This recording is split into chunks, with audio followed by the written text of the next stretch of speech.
And I tried hard to be proud of my service, but all I could feel was shame. And racism could no longer mask the reality of the occupation. These were people, these were human beings. I've since been plagued by guilt anytime I see an elderly man, like the one who couldn't walk, who we rolled onto a stretcher and told the Iraqi police to take him away. I feel guilt anytime I see a mother with her children, like the one who cried hysterically and screamed that we are worse than Saddam as we forced her from her home. I feel guilt anytime I see a young girl, like the one I grabbed by the arm and dragged into the street. We were told we were fighting terrorists. The real terrorist was me, and the real terrorism is this occupation. Racism within the military has long been an important tool to justify the destruction and occupation of another country. It has long been used to justify the killing, subjugation, and torture of another people. Racism is a vital weapon employed by this government. It is a more important weapon than a rifle, a tank, a bomber, or a battleship.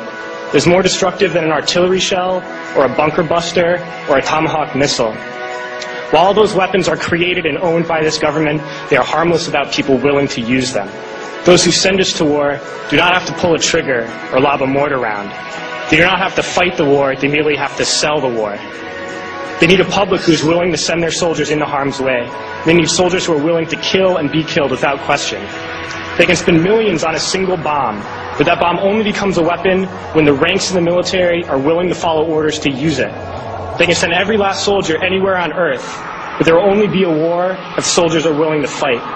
And the ruling class, the billionaires who profit from human suffering, care only about expanding their wealth, controlling the world economy.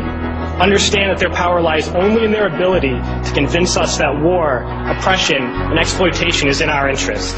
They understand that their wealth is dependent on their ability to convince the working class to die to control the market of another country. And convincing us to kill and die is based on their ability to make us think that we are somehow superior.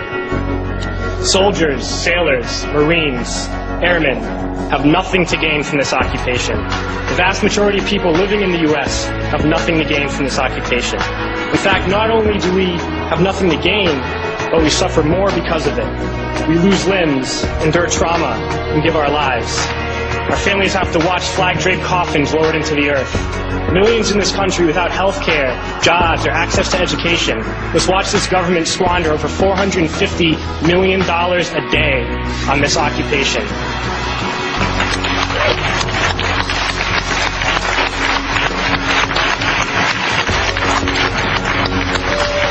Poor and working people in this country are sent to kill poor and working people in another country to make the rich richer. And without racism, soldiers would realize that they have more in common with the Iraqi people than they do with the billionaires who send us to war.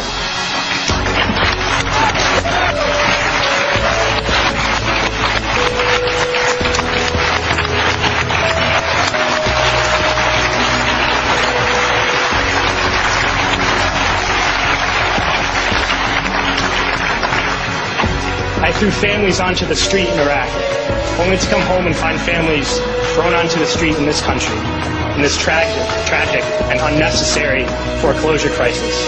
We need to wake up and realize that our real enemies are not in some distant land. They're not people whose names we don't know and cultures we don't understand. The enemy is people we know very well and people we can identify. The enemy is a system that wages war when it's profitable. The enemy is the CEOs who lay us off from our jobs when it's profitable. It's the insurance companies who deny us health care when it's profitable. It's the banks who take away our homes when it's profitable. Our enemy is not 5,000 miles away. They are right here at home. If we organize and fight with our sisters and brothers, we can stop this war, we can stop this government, and we can create a better world.